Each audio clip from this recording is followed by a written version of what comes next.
Vamos a tratar, en efecto, sobre los filósofos cínicos, una de las más desconocidas, despreciadas y malinterpretadas posiciones filosóficas de la Grecia antigua, una posición filosófica en la que hay muchísimo que decir, muchísimos temas que tratar, temas muy variados, muchas veces poco comprendidos, y que vamos a intentar que sirva de algún modo esta serie de dos conferencias para clarificar algunos de los núcleos básicos de su pensamiento, algunos de los núcleos temáticos alrededor de los cuales gira su manera de pensar. Es una posición filosófica en la que destaca toda una serie variada de autores. Hay muchísimos autores cínicos de los que tenemos testimonio a través de las fuentes antiguas. De muchos de ellos apenas podemos decir nada, de muchos de ellos casi no tenemos información, pero podemos decir en general que se trata de autores mordaces, contestatarios, autores satíricos, autores en los que de alguna forma se pone en ejercicio una visión crítica de la realidad y entre los que destaca fundamentalmente Diógenes. Diógenes, el más conocido, a través sobre todo de la espectacularidad con la cual lleva a cabo su acción filosófica en la ciudad y, por lo tanto, esas anécdotas que todos más o menos no sabemos, esas anécdotas que han sido tan reconocidas y tan mencionadas culturalmente, son anécdotas que por su espectacularidad han hecho que se llame mucho más la atención sobre él que sobre el resto de integrantes de la escuela. El cinismo es una posición filosófica que se desarrolla desde el siglo IV en adelante, que va a tener una larguísima duración, que va a tener una historia interna de evolución también muy variada, no va a ser igual a lo largo de todos los periodos de tiempo en los cuales tiene vigencia. De hecho, en parte es muy lógico que varíe tanto, que se transforme tanto, porque hay muy poca concepción de la ortodoxia dentro del cinismo. Cada autor es un autor independiente que de alguna forma puede variar el núcleo temático principal de la escuela, puede interpretar el papel, interpretar la misión cínica de una manera ligeramente diferente a como lo han hecho otros integrantes de la escuela. Pero en general podemos plantear que el objetivo nuclear, la meta que pretende alcanzar la posición filosófica cínica es construir las bases, construir las condiciones de posibilidad de una vida libre, construir las bases de una vida que pueda ser vivida sin una dependencia que nos obligue a entender que no estamos siendo libres a la hora de tomar nuestras decisiones.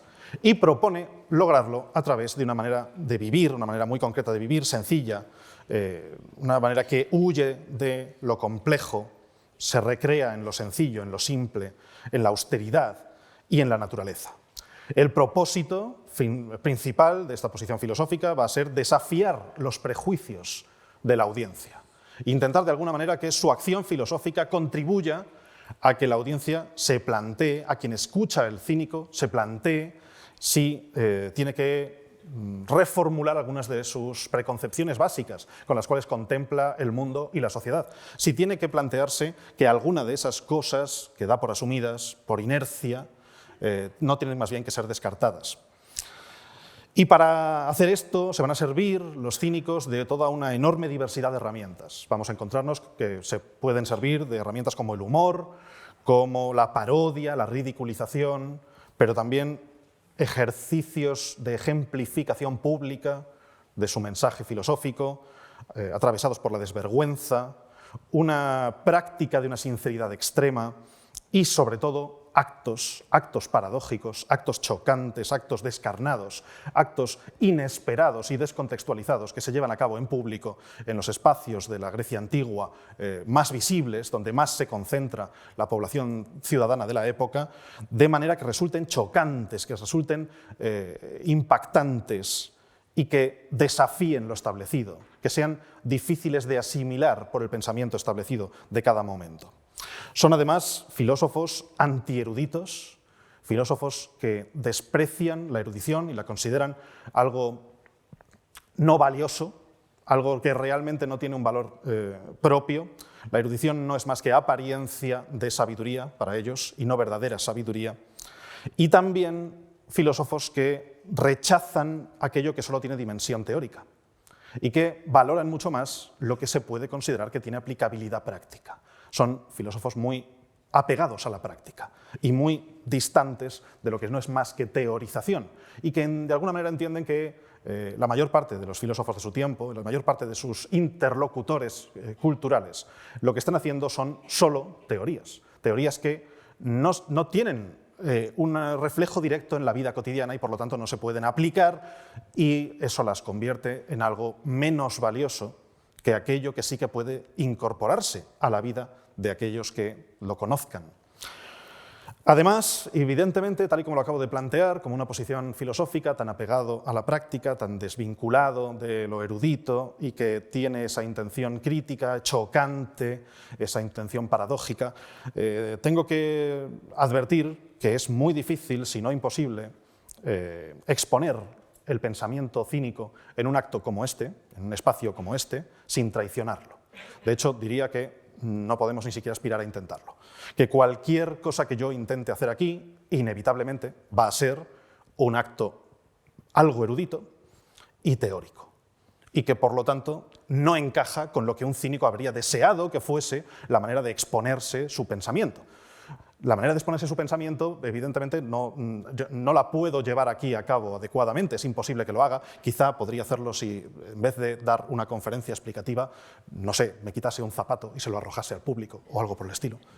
Pero, evidentemente, eso no es algo que nos vaya a permitir comprender mejor el por qué llevaría a cabo un acto de ese tipo. Así que mi aspiración, mi expectativa con respecto a esta conferencia es conseguir llevar a cabo un acto sobre el cinismo a pesar de que no sea ni remotamente un acto cínico. Que lo que hagamos aquí no tenga el carácter de respeto del espíritu cínico, sino meramente, y con eso me conformo y ya me daré más que por satisfecho, explicativo de las causas por las cuales los cínicos hacían lo que hacían. O sea, mi propósito solo es explicar hoy aquí qué es ser cínico y por qué los cínicos actuaban como actuaban. Y, desde luego, eso también supone que no es ni remotamente mi intención convencer a nadie aquí de abrazar el cinismo. No pretendo que nadie salga de esta conferencia cínico, ni creo que sea mi labor. En todo caso, queda en la responsabilidad del auditorio decidir con su propio criterio qué parte de lo que va a escuchar hoy aquí le parece incorporable y qué parte no le parece incorporable a su propia manera de pensar. Además de esto, quiero hacer también una pequeña aclaración previa más, una breve aclaración previa más, con respecto al propio término cinismo. No sé qué es lo que la mayor parte de la gente que ha venido aquí a escuchar esta conferencia espera encontrarse. Quizá tiene algo que ver con lo que significa el término cínico hoy en la lengua castellana, cotidianamente, lo que nos encontramos en el diccionario de la Real Academia Española cuando vemos la palabra cinismo, pero no es eso lo que vamos a tratar, no es el objetivo de esta conferencia ese modo de entender el cinismo, sino el cinismo clásico, el cinismo filosófico, que está muy alejado de ese significado contemporáneo. No hay que confundir, por lo tanto, el término cínico en un contexto filosófico o de historia de la filosofía con el término cínico en un contexto cotidiano. Cinismo hoy significa comportamiento reprobable que consiste en mantener públicamente y sin vergüenza por mantenerlo acciones, ideas vituperables y al mismo tiempo defender que no hay nada malo en mantenerlas y que no se puede hacer otra cosa que mantenerlas. Bien, esa posición que se lleva a cabo siempre sin vergüenza, también atravesada por la idea de mentir descaradamente, mentir sin vergüenza, está completamente alejada del significado original, del significado filosófico que tenía el término cínico en la Grecia clásica. El significado contemporáneo, creo, es el resultado de un proceso de transformación, de deformación paulatina del original filosófico antiguo, en el que lo único que se ha conservado es eso de desvergüenza. Esa idea de desvergüenza a la que vamos a dar muchas vueltas en los próximos minutos. Pero ha cambiado radicalmente prácticamente todo lo demás, hasta el punto de que ha cambiado muy profundamente en su relación con la verdad. Los cínicos antiguos, los cínicos filosóficos, no solo no están dispuestos a mentir descaradamente, sino que están comprometidos con decir la verdad descaradamente, con una forma de abrazar la veracidad sin paliativos, que les lleve a no utilizar nunca la mentira piadosa, no utilizar nunca la mentira cortés, nunca engañar ni siquiera para no molestar. Al contrario, es preferible, es deseable, si es diciendo la verdad, decirle la verdad a la cara, decir todo a la cara a nuestros interlocutores. Al menos así lo plantean ellos. Y lo plantean de esa manera desde una vinculación especial, sobre todo, como vamos a ver, con el perro. El propio nombre cinismo, en griego, deriva del término kinos, griego, que significa perro, perruno. Es un término que se ha utilizado muchas veces, de maneras muy variadas, muy distintas, en los textos griegos antiguos, y sobre todo se utiliza como insulto. Cuando alguien llama a otra persona en la Grecia clásica perro, lo está insultando, pero lo está insultando de una manera muy concreta. Está diciendo de él una serie de cosas, unas connotaciones que tienen que ver con el no tener vergüenza. O sea, es un insulto equivalente a nuestro sinvergüenza. Es muy probable que, de hecho, de una manera vinculada con ese uso como insulto, es como naciese el término con su uso hacia los filósofos cínicos. O sea que inicialmente el llamarlos cínicos a nivel histórico muy probablemente se deba a que en un momento inicial de surgimiento de esta corriente filosófica la sociedad critica a través de esa denominación, a través de esa etiqueta, critica a este nuevo movimiento cultural que ha surgido, los llama sinvergüenzas y lo que hacen los filósofos integrantes de este movimiento, en vez de rechazar esa etiqueta, es asumirla, absorberla, asimilarla. Tenemos muchos textos distintos en los cuales Diógenes, que es nuestro gran paradigma de filósofo cínico, reclama para sí ese calificativo de perro y dice que es el perro. Es un ejemplo el que he traído aquí, un ejemplo muy significativo. Decía de sí mismo Diógenes que era un perro al que todos elogiaban, pero con el que nadie quería salir a cazar. Un perro, por lo tanto, valorado socialmente, pero no compartido. Una misión social crítica valorada, pero no compartida. Así que en lugar de rechazar la etiqueta descalificadora, la absorben, la metabolizan y la convierten en su seña de identidad. Por eso van a ser conocidos como los filósofos perros. Y van a incluso actuar como perros, van a publicitarse como perros y mostrarse como perros ante la colectividad de la época.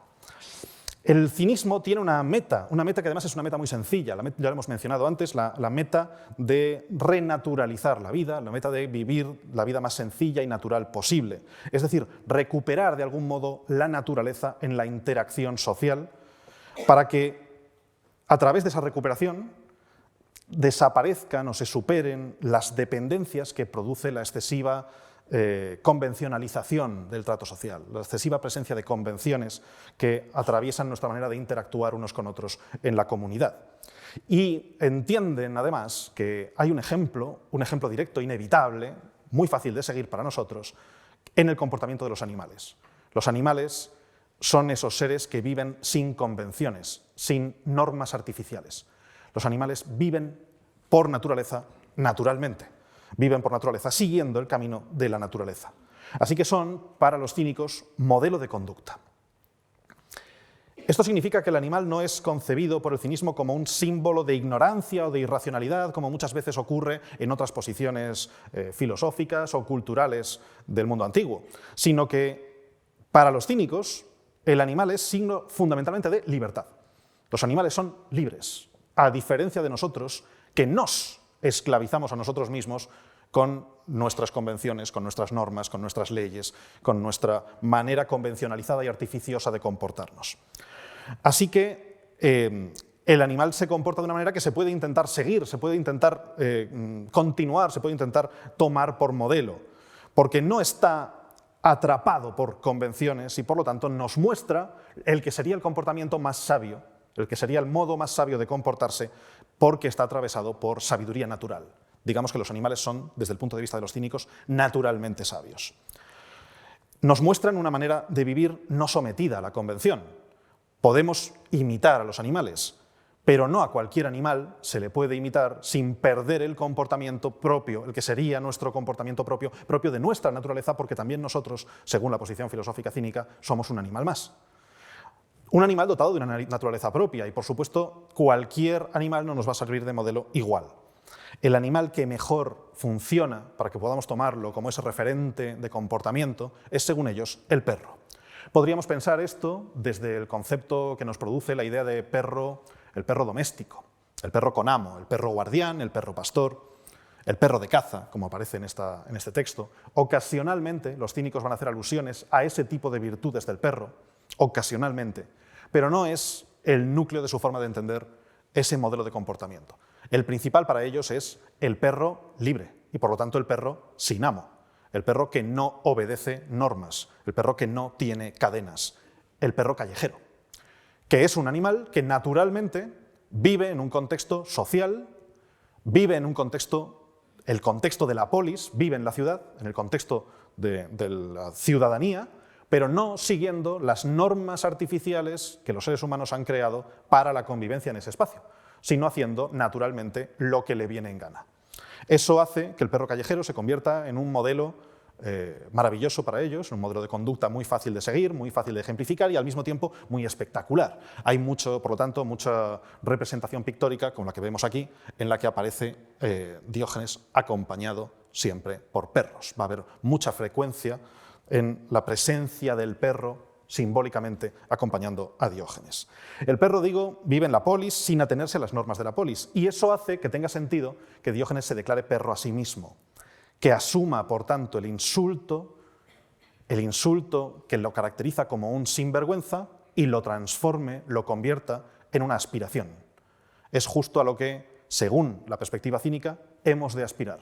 Hemos de aspirar a ser seres desvergonzados, porque precisamente esa desvergüenza nos va a liberar de las cadenas del buen comportamiento moderado, del comportamiento comedido, del comportamiento atravesado por los modales, por las normas, por las convenciones, etc. Esta visión del comportamiento, digamos, menos convencional como preferible, procede en última instancia de la consideración de que la sociedad ha llegado a ser como es a través de una aplicación sistemática de desigualdades y de valores falsos. Los cínicos son muy críticos con la estructura social vigente en su tiempo y consideran que la sociedad es una estructuración de la convivencia desequilibrada que promueve la falta de libertad en aquellos que se integran dentro de ella, sobre todo a través de esas faltas de equidad que se pueden encontrar en todo tipo de diferencias internas dentro del estatus de los integrantes de la sociedad. Sobre todo pensemos en una sociedad como la sociedad griega antigua, la diferencia entre libres y esclavos, entre griegos y bárbaros, entre hombres y mujeres, entre quienes son ciudadanos y quienes no son ciudadanos, todo ese conjunto de diferencias que mantienen a una gran parte de los integrantes de la sociedad en precaria situación con respecto a su propia toma de decisiones, a su propia libertad. Por lo tanto, esa construcción civilizatoria lo que ha hecho es desplegar desigualdades, valores falsos, que han sido aceptados por mera convención, a pesar de que no tienen un respaldo en la naturaleza como tal. No se asientan sobre la naturaleza, sino sobre una mera manera artificial de vivir. Y entonces, según los cínicos, lo que hay que hacer es destruir ese modo convencional de estructuración social, reformularlo para permitir una convivencia concordante con la naturaleza, una convivencia que nos acerque a la naturaleza. Esto lo van a hacer fundamentalmente partiendo de dos influencias básicas. El punto de arranque de este tipo de pensamiento está atravesado por dos grandes referentes que son Gorgias y Sócrates. Gorgias y los sofistas tienen un papel muy importante en todo esto. Gorgias y los sofistas van a ser uno de los grandes aportes de Caudal, pero sobre todo luego nos vamos a encontrar con el vínculo profundísimo con Sócrates, de manera que los cínicos siempre van a reclamar ser continuadores de la tarea socrática. El primer cínico, el que la tradición dice que es el primer cínico, Antístenes, es discípulo a la vez de Gorgias y de Sócrates, y ambos influyen en su manera de pensar de una forma determinante. Nos encontramos que Gorgias, el más negativo, el más ácido, el más irónico, casi nihilista de los sofistas, va a aportar un profundo tono crítico a sus discípulos, y entre ellos a Antístenes. Va a ser maestro de retórica, va a hacer que todos sus discípulos aprendan el dominio del arte de convencer mediante la construcción de argumentos y la creación de esos argumentos de tal manera que sean efectivos, que funcionen. Y además va a aportar a esos discípulos, Antístenes entre ellos, una de las grandes aportaciones conceptuales de la sofística en general, que es la distinción, la contraposición entre naturaleza y convención, entre physis en griego y nomos. Por lo tanto, entre aquello que es natural y aquello que es cultural, entre aquello que está dado ya de partida en el mundo y aquello puesto por nosotros en el mundo, o entre aquello que es sencillo, directo, que emerge de la propia realidad, y aquello artificioso, sofisticado, pero de alguna manera falso, construido por las convenciones. Algunos sofistas, ya antes del pensamiento cínico, habían propuesto una visión de la naturaleza como un estado de igualdad y libertad previo a esa aparición de convenciones, normas, leyes, costumbres, que reprimen esa naturaleza libre, original del ser humano.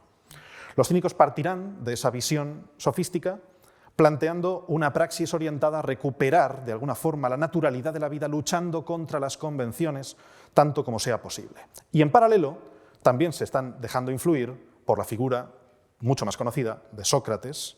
La influencia de Sócrates es incuestionable. Los cínicos consideran que son herederos de la tarea socrática, pero de una concreta interpretación de en qué consiste la tarea socrática, entendiendo la tarea socrática como un empeño educativo social, es decir, entendiendo que Sócrates lo que intentaba hacer fundamentalmente era reeducar a la colectividad, educar a la colectividad de tal manera que se alejase de aquello que no tenía un fundamento real, un fundamento en lo natural, y por lo tanto abrazase una manera más simple de existencia. Entendiendo, por lo tanto, entonces que lo que pretende hacer Sócrates es sacar a la polis de su ignorancia y conducirla a un estado de mayor sabiduría que está relacionado con la naturaleza en sí misma. Y por ello comparten algunas nociones básicas de Sócrates, como la valoración del esfuerzo, la valoración de la firmeza de ánimo, la importancia que Sócrates concede al ejemplo vital, etc. Además, comparten detalles de cómo llevar a cabo esa tarea, de cómo producir esa transformación, incluyendo, lo hemos mencionado, el hecho de prescindir de la erudición. Sócrates también era alguien muy poco dado a la erudición, incluyendo la fuerza del ejemplo que les parece superior a la de la teoría, a la de la textualidad teórica. No hay nada tan efectivo, según ellos, para mostrar una posición filosófica como ejemplificarla con la propia vida. Y, por supuesto, también incluyendo una manera de vivir sencilla, austera, muy básica, que no se deje llevar, no se deje arrastrar por los lujos innecesarios, ni se deje arrastrar por la sofisticación injustificada. Pero lo que van a hacer los cínicos es radicalizar toda esta tarea socrática, radicalizar todos estos rasgos. Por eso se va a conocer a Diógenes, va a ser llamado por Platón un Sócrates loco, un Sócrates enfurecido, un Sócrates furioso. Uno de estos elementos radicalizados va a ser la refutación socrática. Sócrates, en los primeros diálogos de Platón, en los diálogos de juventud, se nos muestra como alguien que sobre todo es un refutador, alguien que interactúa con sus interlocutores mostrando hasta qué punto sus interlocutores están en un error, sacándoles de ese error, y además lo hace incluso mediante herramientas discursivas que ponen en ridículo al interlocutor. No solamente lo refutan, sino que lo refutan poniéndolo en ridículo, poniendo al descubierto a través de ese ridículo la ignorancia que el interlocutor oculta bajo su capa de aparente sabiduría. El ridículo se convierte entonces en una herramienta crítica en manos de Sócrates. Y Sócrates, cuando lo utiliza con una enorme sutileza, pone en ridículo de tal manera que su interlocutor a veces ni siquiera llega a darse cuenta de que está cayendo en el ridículo a través de la famosa ironía socrática, la ironía socrática. Los cínicos, como vamos a ver, lo que hacen es tomar esa sutileza de la ironía socrática y quitarle lo de sutileza. eliminar la parte sutil, radicalizarla, convertirla en algo muchísimo más crudo, mucho más evidente, mucho más patente para también su interlocutor, que ya no es ironía, sino sarcasmo. Ejercitar el sarcasmo como herramienta de transformación a través de la puesta en ridículo de aquellos elementos de la sociedad que merecen ser puestos en ridículo desde su punto de vista. Son, por lo tanto, los responsables del nacimiento de la categoría de lo satírico, una categoría literaria que ha dado origen a muchísimas grandes obras de la literatura, todas las obras que de algún modo son obras atravesadas por la sátira, por la parodia, de una forma o de otra tienen sus raíces, o se hunden sus raíces profundamente en el pensamiento cínico antiguo. De esta suma de crítica sofística y socrática es de donde va a emerger la primera figura que la tradición considera cínica, la primera vez que se nos habla de un autor cínico, que es Antístenes. Antístenes, discípulo primero de Gorgias y después de Sócrates, discípulo primero de Gorgias y por lo tanto integrado en el movimiento sofístico inicialmente, practica la sofística durante sus primeros años, vive de la sofística. Es importante señalar que es Antístenes de Atenas, pero no es un ciudadano ateniense, no está incluido en la plena noción de ciudadanía, porque es hijo de un ciudadano y de una, creemos, esclava tracia, y por lo tanto es un mestizo, y está situado en la marginalidad social, está excluido del núcleo de lo social. Y alguien excluido del núcleo de lo social está, digamos, en las mismas condiciones de partida que puede estar un meteco, un extranjero, en la ciudad. Y por ello tiene sentido que practique una profesión, que en el fondo es lo que es la sofística, una profesión que le permita vivir de tareas intelectuales, como enseñar a defender una posición mediante argumentaciones. Sabemos que Antístenes, o creemos que Antístenes durante bastante tiempo de su vida se ha dedicado a esto, hasta que conoce a Sócrates. Y cuando conoce a Sócrates, abandona la práctica de la sofística, se aleja del movimiento sofístico y se vuelca, se convierte en alguien que no pretende tanto tener una posición filosófica propia o una cohorte de seguidores propia, como seguir el ejemplo socrático.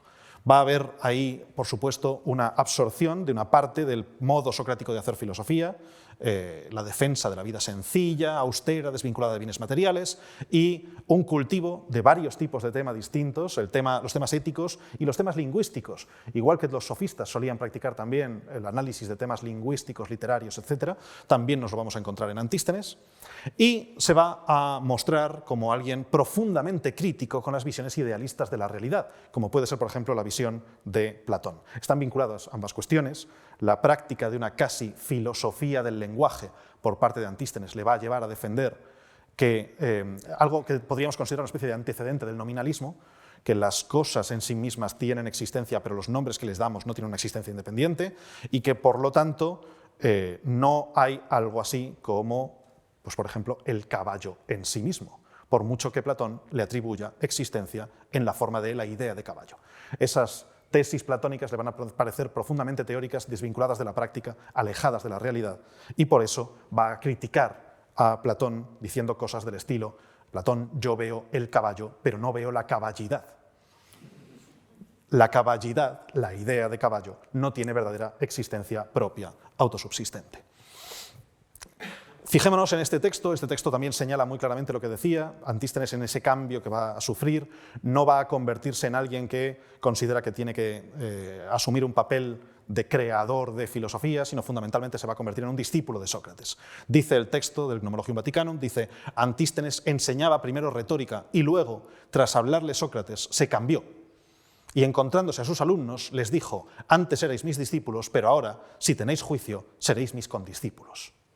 O sea, a aquellos que le seguían les sugiere que abandonen la enseñanza que él producía, la enseñanza sofística que él producía, y que le acompañen en el aprendizaje de la tarea crítica socrática.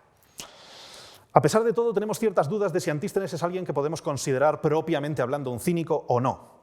Es considerado en general, por parte de los especialistas, como alguien que quizá no encaja del todo, con lo que luego va a acabar siendo el cínico en etapa clásica. El principal cínico va a ser más bien Diógenes. Antístenes es alguien que en cierto modo es un antecedente. A pesar de que muchos textos antiguos nos hablan de él como el primero de los cínicos. Es considerado primero de los cínicos, iniciador de los cínicos, por Diógenes Laercio, por Epicteto, por Dion Crisóstomo, por Eliano, por Estobeo.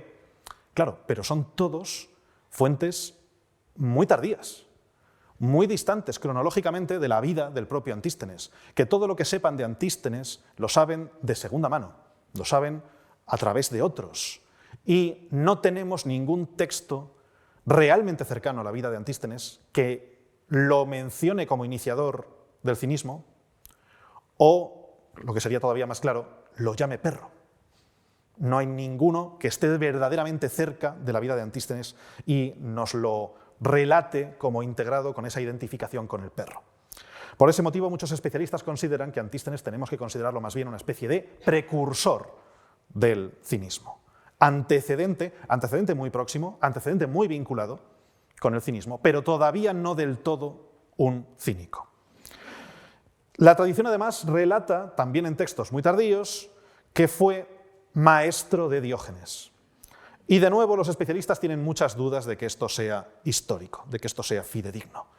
Sobre todo por motivos cronológicos, parece difícil que pudieran llegar a conocerse. Y en el fondo es muy probable que no sea así, pero es incuestionable que se conociesen o no se conociesen, Diógenes se va a inspirar muy claramente en los planteamientos críticos de Antístenes. Bien, ¿por qué? Pues porque Antístenes va a ser el que establece, digamos, algunas de las bases principales de lo que será el cinismo después. La crítica contra la erudición, que hemos mencionado varias veces, la búsqueda de la reducción de las necesidades, el cuestionamiento radical de los valores de su tiempo, la defensa de una vida virtuosa en consonancia con la naturaleza, el empleo del ejemplo para provocar la reflexión, incluso va a empezar a hacer ya algunos de esos actos cínicos que luego Diógenes radicalizará.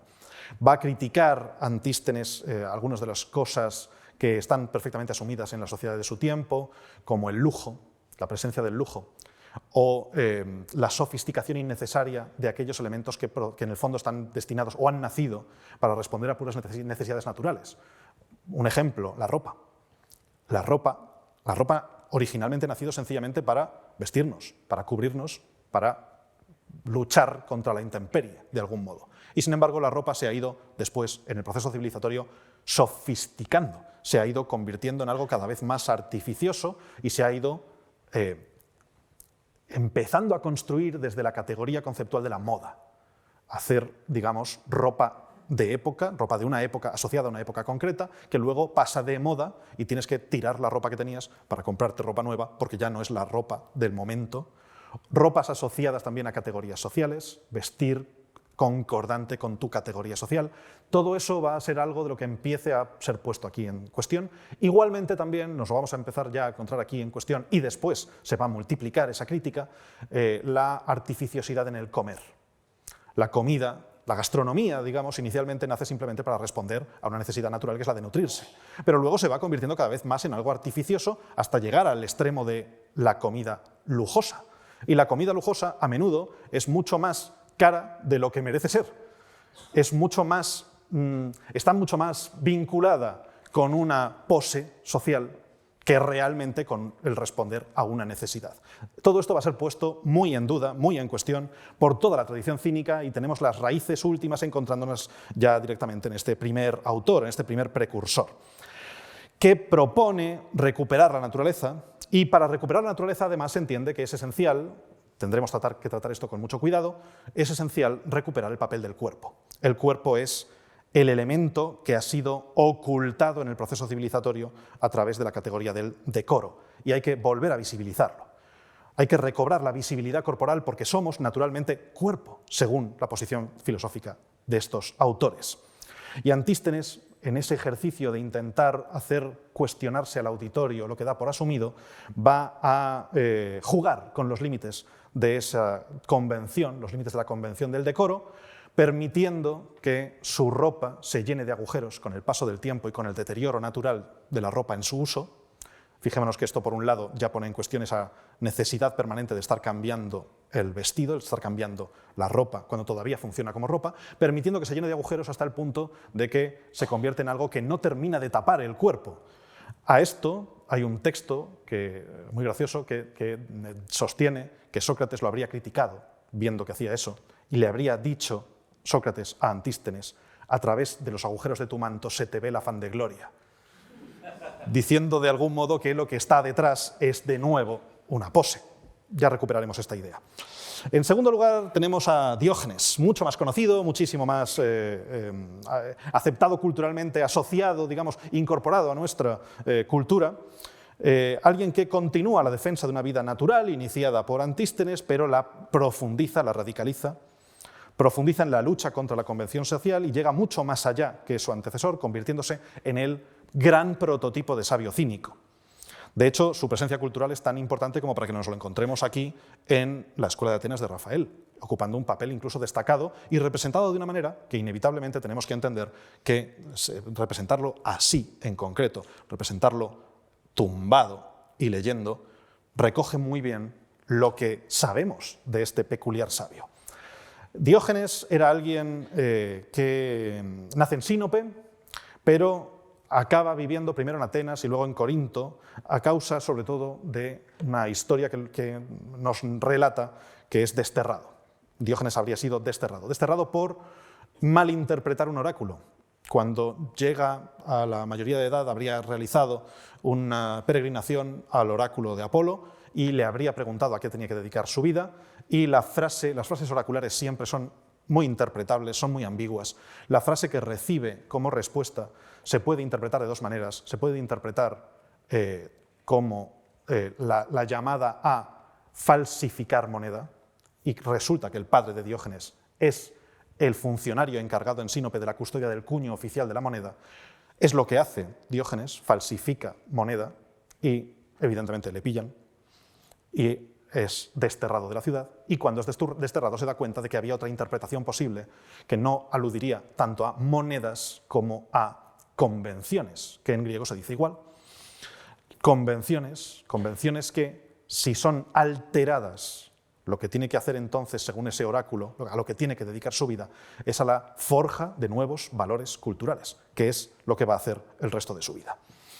Alterar la moneda, por lo tanto, va a significar para él crear valores nuevos, más naturales, para sustituir los valores convencionales. Y eso va a llevar a que el primer valor que tendrá que reformular es el valor de la ciudadanía. Es un desterrado, alguien expulsado de su ciudad, ya no es ciudadano de Sinope, es alguien que tiene que abrazar una nueva forma de vincularse con la realidad social, y la forma en la que lo va a abrazar es la idea, la noción de cosmopolitismo. Aquí tenemos un ejemplo en uno de los textos en los que alude a esto. Cuando le preguntó uno de dónde era, Diógenes respondió: ciudadano del mundo. Aquí he traducido como ciudadano del mundo esa idea de cosmopolita, como ciudadano del cosmos, de la totalidad del universo. Alguien que, por lo tanto, sostiene una ciudadanía universal. Un vínculo provocador, profundamente provocador, para la Grecia de la época, en el que la identidad ya no se construye sobre la relación del ciudadano con la ciudad, sino de cada uno de nosotros con la totalidad del espacio que podemos habitar, que es el espacio natural. Propone, por lo tanto, una disolución de ese vínculo férreo que unía al ciudadano con la ciudad. Dejar de ser ciudadano para pasar a ser persona, para pasar a ser alguien que podamos realmente denominar humano. Va a haber muchos textos distintos que podemos ejemplificar, con los que podemos ejemplificar este cambio. Este es un ejemplo también muy visual, muy claro. A uno que le echaba en cara su destierro le dijo: pero desgraciado, por ese motivo llegué a filosofar. O sea, realmente la filosofía la he abrazado gracias a esta filosofía, la he abrazado gracias a que se ha disuelto en mí el vínculo férreo con la ciudad, que es un vínculo convencional. Y en otra ocasión, cuando uno le dijo: los sinopenses te condenaron al destierro, contestó: y yo a ellos a quedarse allí. Vemos uno de los típicos modos de poner en cuestión este tipo de nociones convencionales por parte de Diógenes, es el humor. El humor aparece, de hecho, hay autores que, cuando hablan del conjunto textual que ha quedado conservado de textos cínicos hasta nuestro tiempo, dicen que es algo así como una antología del humor griego. Es casi una colección de chistes, pero una colección de chistes, ojo, con un profundo calado filosófico detrás. Esto también es un ejemplo muy bueno de lo que va a hacer Diógenes como manera de abrazar una vida filosófica. Dice este texto: entraba al teatro encontrándose con la multitud que salía, Cuando le preguntaron por qué actuaba así, contestó: esto es lo que me he esforzado por hacer toda mi vida. Diógenes es un filósofo contracorriente. Es un filósofo que lleva voluntariamente la contraria a las tendencias, lleva voluntariamente la contraria a las convenciones, a los movimientos de masas, tanto físicos literales, como aparece aquí ejemplificado, como sobre todo a nivel conceptual y de mentalidad. Por lo tanto, alguien que intenta incluso invertir el nomos, darle la vuelta para transformarlo. Algunos especialistas, cuando vemos todo esto y hablamos de ese cosmopolitismo y esa noción provocadora de humanidad inicial que se está surgiendo en los cínicos de esta época, dicen que deberíamos interpretar la idea cínica de cosmopolitismo solo como un no ser ciudadano de ninguna parte. Yo no estoy de acuerdo, yo no lo veo de esa manera, porque si hubiera querido decir ciudadano de ninguna parte, lo habría dicho. No habría ningún problema en decirlo en griego, podría haber dicho perfectamente que es apolites, que es un apolítico, pero no dice eso, dice que es ciudadano del cosmos, de la totalidad de la realidad. Si alguien es apolítico, la frontera es el mismo. Y digamos que de algún modo traza una barrera entre él y la totalidad de los demás. En cambio, si es cosmopolita, no hay frontera. Si es cosmopolita, disuelve esa separación con respecto tanto a los demás como a lo demás, naturaleza. Así que es cierto que es una no ciudadanía, pero una no ciudadanía no como una desvinculación de lo otro y desvinculación de la comunidad, sino como no ciudadanía convencional, pero ciudadanía natural, ciudadanía total, universal, y por lo tanto con ciudadanía universal. Todos los integrantes de la humanidad son mis conciudadanos en esta ciudadanía natural. Esto va a influir muy profundamente después en el pensamiento estoico. Y si lo que tenemos es una noción universal de ciudadanía, entonces no tenemos un gobernante, porque no hay una tal cosa como un gobernante natural de la totalidad de la humanidad, no existe algo por el estilo, no tenemos un gobernante, sino que cada uno tiene que ser el gobernante de sí mismo, dentro de esa dinámica cosmopolita. Diógenes se declara entonces autarca. En una ciudadanía natural, todo el mundo tiene que ser su propio rey, de manera que nadie te domine, no domines a nadie y, por supuesto, no te dejes dominar. Por lo tanto, la posición cínica se convierte en algo crítico, muy crítico, con el ejercicio del poder. Desde este ángulo hay que interpretar la famosa anécdota que lo vincula con Alejandro Magno. Una anécdota 100 veces repetida, la cuento muy rápidamente, no quiero entretenerme mucho. Alejandro admira a Diógenes y decide visitar a Diógenes para congraciarse con él, proponiéndole, diciéndole que pida lo que quiera. El sabio desposeído que vive sin nada puede pedir lo que quiera al gran gobernante, que pida lo que quiera, que él se lo va a conceder. Y Diógenes, que está tomando el sol tirado en el suelo, le dice: sí, puedo pedir lo que quiera, pues apártate que me estás quitando el sol. Esa anécdota es una anécdota profundamente simbólica, no meramente un simple desafío a la autoridad, sino algo que contiene mucho más que el mero desafío a la autoridad. Contiene una reflexión sobre el poder y sobre la independencia vital. ¿Quién es realmente rey? ¿Diógenes o Alejandro? En esa anécdota. ¿Quién es verdaderamente poderoso? Fijémonos en que es, en primer lugar, Alejandro el que se desplaza y Diógenes el que no se mueve de su sitio. Que es Alejandro el que busca a Diógenes y Diógenes puede perfectamente prescindir de Alejandro, incluso aparta a Alejandro. Es Alejandro el necesitado de congraciarse con el filósofo y es Diógenes el que no necesita en absoluto congraciarse con el gobernante, con el poderoso. Hay muchísimos cuadros distintos que nos lo reflejan, es algo que ha aparecido también con mucha frecuencia en el arte pictórico. Ese Diógenes desafiante, pero desafiante precisamente desde la noción de autonomía de decisión, de autosuficiencia, de autarquía. El autarca. Dice este texto, también lo señala muy claramente: una vez Alejandro se presentó ante él y le dijo: yo soy Alejandro, el gran rey. Y él contestó: y yo Diógenes el perro. Y cuando le preguntó por qué lo llamaban perro, contestó: porque muevo el rabo ante los que me dan algo, ladro a los que no me dan y muerdo a los malvados. Una forma, por supuesto, aquí de mostrar Diógenes que es alguien que se gobierna a sí mismo, alguien capaz de dirigir su propio destino, que es criticado como perro, pero que asume esa crítica y precisamente la convierte en uno de los símbolos de su interacción con la ciudadanía. Una interacción incluso agresiva, si es necesario, agresiva entre comillas, con ese mordisco simbólico que atribuye a los malvados. Con esto Diógenes establece un modelo ideal de sabio cínico que va a ser seguido por todo el resto de la historia de la corriente en los años siguientes. Sabio es el que se gobierna a sí mismo.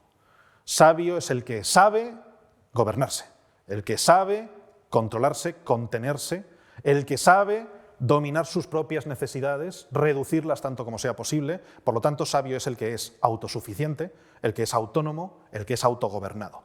Y Diógenes se convierte en la ejemplificación perfecta de ese modelo de sabio tan peculiar. Y en maestro de la siguiente generación de pensadores cínicos.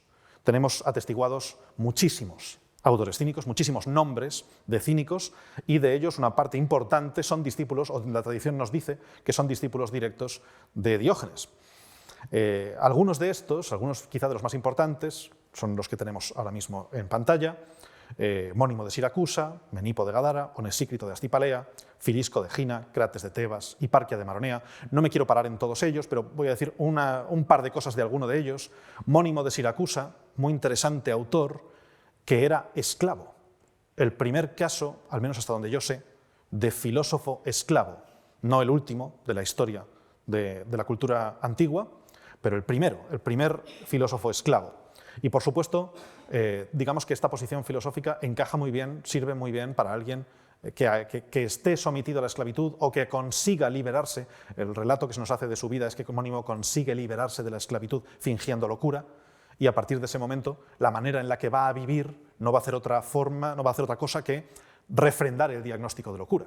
Vivir cínicamente va a ser visto por el resto de la sociedad como un ejemplo más de locura. Menipo es un autor también muy interesante, un autor textual muy diferente, porque no se trata de un autor tanto de actos cínicos como de texto cínico. El primer autor de sátiras textuales, de sátiros, de textos que tienen lo satírico como su intención principal, y probablemente uno de los que más ha provocado que se inspirase en su trabajo la comedia posterior, todas las distintas formas de comedia y de sátira que nos vamos a encontrar con ejemplos como, por ejemplo, Luciano. Onesícrito, también lo quiero tratar muy rápidamente, no pararme en él, pero es un autor también de mucho interés. Recomiendo que al público que se acerque al papel cultural que va a cumplir Onesícrito. Onesícrito es uno de los integrantes del ejército de Alejandro Magno, el ejército con el que Alejandro Magno lleva a cabo la campaña asiática, y va a aprovechar esa oportunidad. Al fin y al cabo, el ejército de Alejandro está pasando por lugares muy diferentes de la cultura griega tradicional, lugares con costumbres distintas, lugares con maneras distintas de responder ante las distintas situaciones. Va a aprovechar para documentar de alguna manera ese conjunto de diferencias sociales y divulgarlas a su vuelta, pensando que se trata de algo que puede ser una muy buena ejemplificación de aquello que los cínicos defienden. Si hay tantas diferencias sociales en la manera de comportarse en función de los distintos pueblos, eso significa que la manera de hacer las cosas, con la que hacemos las cosas aquí en Grecia, desde tiempos de los abuelos, de los abuelos, de los abuelos, de mis abuelos, no es la manera de hacer las cosas, sino que solo es una manera de hacer las cosas. Y en otros pueblos las están haciendo de maneras diferentes. O sea, se considera de alguna forma, Onesícrito considera, que es palpable que las diferencias culturales tendrán que llevar a que nos demos cuenta de hasta qué punto las normas convencionales solo son convencionales y podríamos acordar otras, podríamos producir otras que quizá incluso sean más funcionales porque sean más capaces de sostener una sociedad igualitaria, una sociedad libre. Filisco de Gina también es un autor muy interesante, un autor de nuevo textual, sabemos que escribió mucho, del que, de hecho, se nos dice que era uno de los discípulos más próximos, más cercanos al propio Diógenes, y algunas fuentes antiguas incluso creen que es probable que los textos que en la antigüedad circulaban bajo el nombre de Diógenes, en realidad el autor textual fuera Filisco, y que Diógenes fuera un sabio en realidad ágrafo, nunca hubiera escrito nada y sus textos, todos ellos, se debieran a la autoría de su discípulo más cercano. Y por último, y me quiero centrar un poco más en ellos, tratarlos con un poquito más de detenimiento, Crates de Tebas e Hiparquia de Maronea, dos autores muy profundos, dos autores muy maltratados por la historia textual. Ha llegado hasta nosotros muy poco material con el que reconstruir su posición filosófica, pero al mismo tiempo, en cuanto nos centramos en analizar lo poco que ha quedado, nos damos cuenta de hasta qué punto fueron importantes, fueron destacados dentro del pensamiento cínico clásico. Crates, en primer lugar, Crates es hasta cierto punto una excepción. Casi todo lo que estamos mencionando de alguna forma tiene que ver con autores, pensadores, que forman parte de lo excluido por el núcleo de lo social, porque son mestizos, porque han sido desterrados, porque son esclavos. Crates no. Crates es noble y rico. De hecho, es el heredero de una de las mayores fortunas de Tebas, una de las familias más acaudaladas de Tebas en su tiempo. Y, sin embargo, a pesar de ello, se nos cuenta que abandona toda esa riqueza para dedicarse a la vida cínica, que probablemente esto tendría que ver con una representación teatral, no sabemos qué representación teatral, pero asiste a una tragedia en la que ve en escena algo que le hace cambiar de manera de pensar, ve en escena a un personaje viviendo desamparado y, sin embargo, más libre que cuando no estaba desamparado, y digamos que tiene una conversión, una revelación de la verdad del cinismo, abandona su riqueza y pasa a vivir con lo mínimo, pasa a vivir sin posesiones, sin riqueza, sin nombre, sin buen nombre social, sin todo aquello que le daba su origen, y por lo tanto es, digamos, en cierto modo, una especie de converso al cinismo, un converso al cinismo que probablemente fue uno de los autores más profundos, aunque ha quedado muy poco material directo, textual suyo, quizá fue uno de los autores más profundos del movimiento cínico en general. Hay algunos textos que nos hablan de que su forma de escribir es comparable en profundidad a la de Platón, que no es poca cosa, y es difícil determinar exactamente cómo habría sido sus textos, porque lo poco que ha quedado son breves pasajes poéticos y alguna cosa por el estilo. Sí que nos han quedado bastantes anécdotas que nos hablan de él, quizá no tantas como de Diógenes, pero sí que hay alguna que me gustaría mencionar. En primer lugar, se nos cuenta que la ciudadanía antigua, la ciudadanía de la época, le llamaba el abrepuertas, porque tenía la costumbre de entrar sin ser llamado en las casas de los demás y opinar. Si escuchaba, por ejemplo, una discusión al otro lado de la puerta, cuando estaba pasando por delante de una casa, se metía dentro de la casa y opinaba en la discusión. Esto puede parecernos algo ligeramente absurdo, difícil de interpretar, hasta que nos damos cuenta de que en última instancia lo que está haciendo es poner en cuestión ese umbral, esa frontera, ese límite artificial con el cual separamos el interior y el exterior de nuestra casa. Fuera, el espacio de la discusión pública.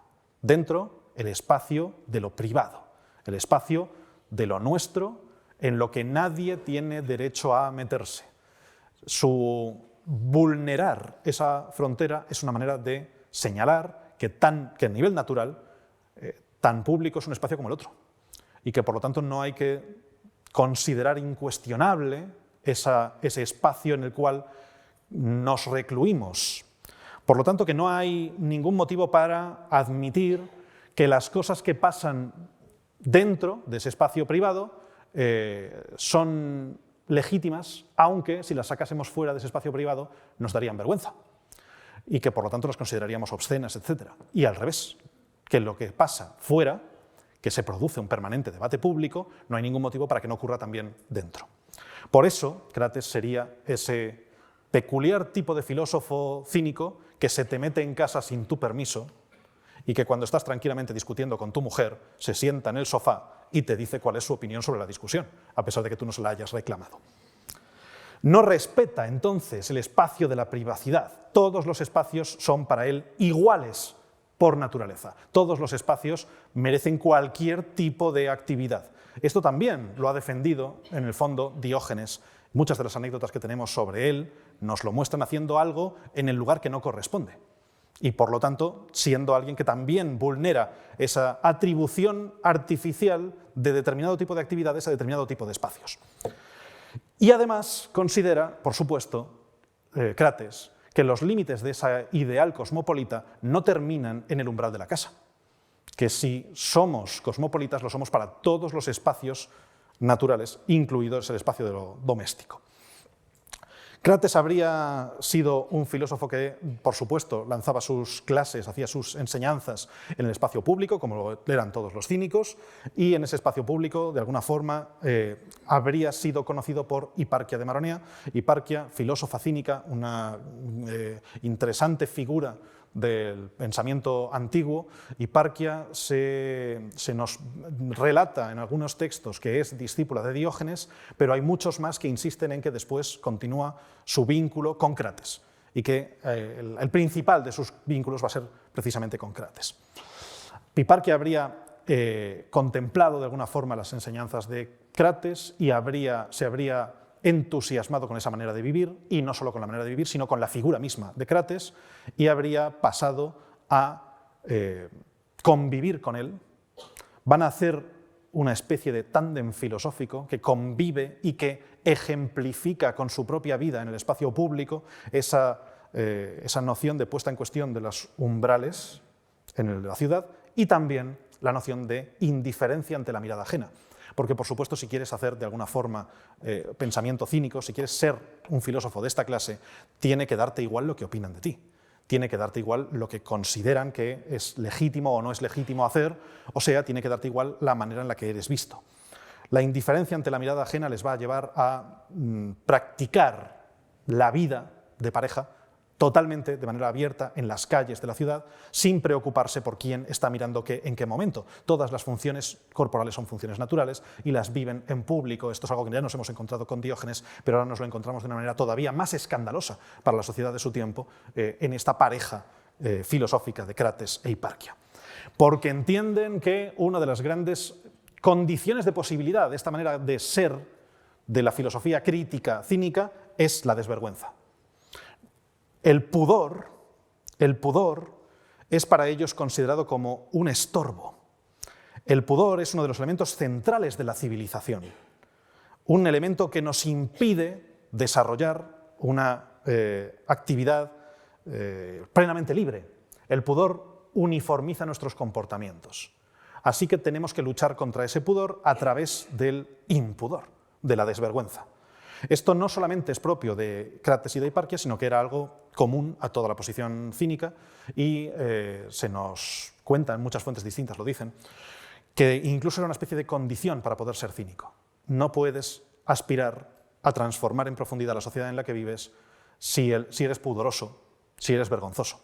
Tienes que ser capaz de sobrepasar ese umbral y, por lo tanto, establecían los cínicos antiguos una suerte de rito, de paso, para poder llegar a ser cínico propiamente hablando. Mostrar que eres capaz de mostrarte en el espacio público con absoluta indiferencia de la mirada ajena y, por lo tanto, ridículamente. Hay muchas formas distintas en las que lo hacían. Una de las más conocidas, a nosotros probablemente esto nos va a sonar a poca cosa porque hemos vivido fenómenos públicos mucho más espectaculares y mucho más escandalosos.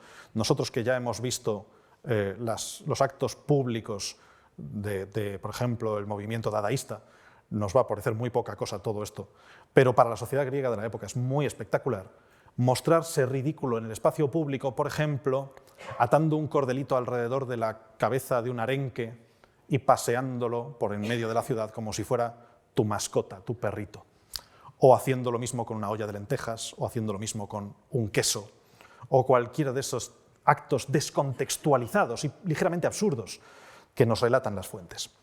El caso de Crates, es muy significativo a este respecto porque precisamente Crates sería maestro de Zenón de Citio, fundador del estoicismo, pero con el problema de que Zenón es profundamente vergonzoso. Crates le propondría ese reto de desvergüenza, Zenón no sería capaz de superarlo y por ese motivo, dice la tradición, acabaría fundando una especie de variante políticamente correcta del cinismo, que será el estoicismo. Una variante a la que se le despoja de todos los elementos más radicales, más descarnados, más públicamente criticables, y por lo tanto se transforma muy profundamente. Bien, con estos autores culmina el pensamiento cínico en su etapa principal. Especialmente, Crates se convierte en el más destacado de todos ellos, y además alguien que llama mucho la atención por ese haber sido alguien que se despoja de su propia riqueza. Tenemos muchos textos que lo mencionan. Aquí he traído uno de Plutarco, que puede servir muy bien de ejemplificación. Dice el texto: Crates el tebano, sin recibir ninguna reclamación ni tener deudas, sino porque detestaba la administración de sus bienes, las preocupaciones y los disgustos de los negocios, renunció a su fortuna de 8 talentos, tomó el manto tosco y el zurrón y se refugió en la filosofía en medio de la pobreza. Crates, por lo tanto, se deshace de la riqueza para refugiarse en la pobreza. Otro texto parecido nos señala que lo hace incluso reclamando que ese acto rompe las cadenas con las que el dinero lo mantenía sujeto, atado, y lo libera para poder llevar a cabo cualquier tipo de comportamiento que antes, precisamente por su posición social, no podía llevar a cabo. Y aquí tenemos un ejemplo visual muy interesante que está en el pavimento de la Catedral de Siena. En el pavimento de la Catedral de Siena nos encontramos esta representación de Crates tirando joyas al mar. Crates, que habría recogido toda su riqueza, la habría llevado al puerto de la ciudad y se habría deshecho de ella arrojándola al mar. Sería probablemente el principal, el autor más destacado de esta última etapa del cinismo nuclear. Desgraciadamente, sus textos teóricos, que parecen haber tenido un calado mayor que lo que podemos atribuir a Antístenes o a Diógenes, no han llegado hasta nosotros. Solo han llegado hasta nosotros, decía antes, una breve colección dispersa de breves fragmentos poéticos en los cuales se muestra no solamente la congruencia de Crates con el pensamiento que hemos mencionado antes de Antístenes y de Diógenes, sino también una importante visión utópica del papel del cinismo. Una reclamación del cinismo como ideal, de búsqueda de la construcción de una utopía social que abrace una desposesión como manera de poder construir una sociedad más igualitaria, una sociedad en la que todo el mundo tenga un espacio más o menos equivalente. Esto es algo que nos suena, evidentemente, en un contexto como el nuestro. Una eliminación de la presencia de los lujos, una eliminación de los excesos, una eliminación de la acumulación, que consideran que es uno de los grandes problemas que tiene una sociedad como la de su tiempo, y, además de eso, incluso una cierta consideración de que, de alguna forma, esa utopía cosmopolita es capaz de recogernos a todos de un modo o de otro. Crates defiende esa visión concreta del cosmopolitismo. Aquí tenemos un ejemplo de eso que decía, que son pequeños, breves pasajes poéticos para concluir esta conferencia. Dice este pasaje atribuido a Crates: «Mi patria no es una sola torre ni un solo techo, sino que la tierra entera me sirve de ciudad y de casa, dispuesta para mí, para que la habite». No hay, por lo tanto, un lugar convencionalmente privilegiado al que yo tenga que sentirme unido. No hay una estructura social normativa basada en desigualdades, basada en opresión, con la cual yo tenga que concordar necesariamente, sino que se puede aspirar a una nueva estructuración social sin diferencias de género, sin diferencias de clase, sin diferencias de linaje, en la que todo el mundo pueda vivir, esta es la expectativa que tienen estos filósofos, todo el mundo pueda vivir con lo mínimo, de la manera más natural posible y de la manera que les permita no solamente ser libres, sino dejar ser libres también a los demás. Muchas gracias.